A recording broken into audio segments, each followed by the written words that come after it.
Let me start off by saying the law of the land.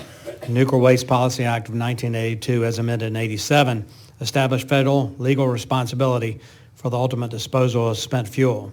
You all indicate that the failure to carry out this responsibility has deprived ratepayers of a program and cost taxpayers millions of dollars every day, as Mr. White noted. Spent fuel recycling can work. It can work well as part of an integrated fuel system, but we always need a permanent repository, especially for legacy and defense waste like that at Savannah Riverside, Idaho, Hanford, other places, because they can't be reprocessed. So I'm asking you all, reprocessing or recycling technologies offer exciting promise, but will they eliminate the need for a permanent repository? Dr. Wagner. No, they will not. Mr. Barrett? No, they will not. Mr. Stetson? No, they will not. Mr. White? No, they will not. Thank you for that. Mr. Barrett, it's important to note that there have been tremendous technical achievements resulting from the work to license Yucca Mountain. Wouldn't you agree? Yes, sir. How do we protect that progress and build upon those achievements? We must reach some accord with the state of Nevada and go forward in a win-win manner. Our last couple decades has been either I win, you lose, and that is not served this country well. So we have got to mend the fence there. That's very difficult to do after the 87 amendment, but I believe that can be accomplished. Currently, spent fuel is stored and safely managed on sites across the country. What are there? 120 sites in 39 states, plus or minus. A comprehensive system would further strengthen the nuclear industry. Dr. Wagner, do you believe spent nuclear fuel and the lack of a permanent repository should be an impediment to deploying new reactors? I believe it shouldn't be, but it is. It is, correct. As technologies advance, our regulatory policy should adjust to reflect these advancements. I was pleased to see that you all support reprocessing as an option to explore. Dr. Wagner, how should we update our federal policies to encourage spent fuel reprocessing?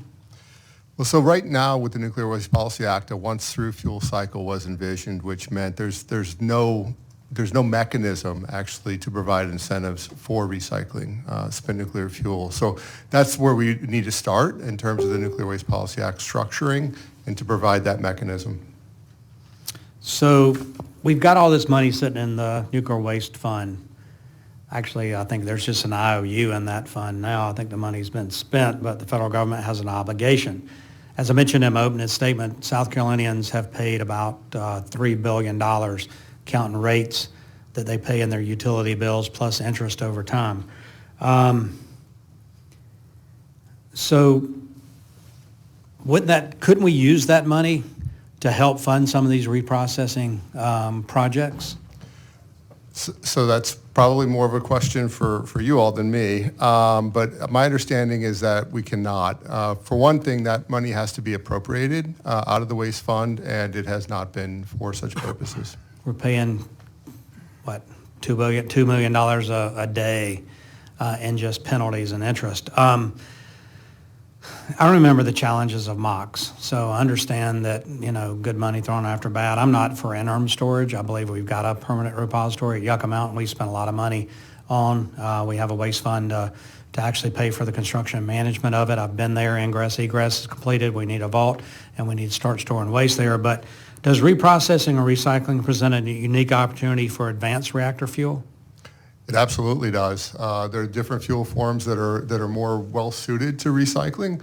Also, a lot of the advanced reactors are intending to use what we call high-assay LEU fuel. So it's a higher enriched fuel, which actually contributes positively to the economics of recycling.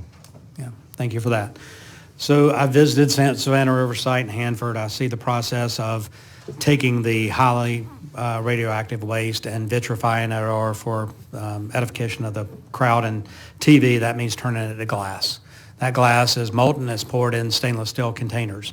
Those containers still sit at Savannah Riverside and Hanford, waiting for a permanent repository. We've got that in Yucca Mountain. I personally love to see Yucca Mountain as an ongoing process, because I understand that we have legacy waste. Regardless of reprocess and recycling of spent fuel, which I don't consider waste, I consider a national asset as a fuel source, we do have legacy waste, and the end result of reprocessing will have some waste that will have to be stored somewhere. Glad to see what Finland's doing. We ought to take note. This nation has come up with a solution. We've got to figure out how to get that solution to be the final outcome for the nation.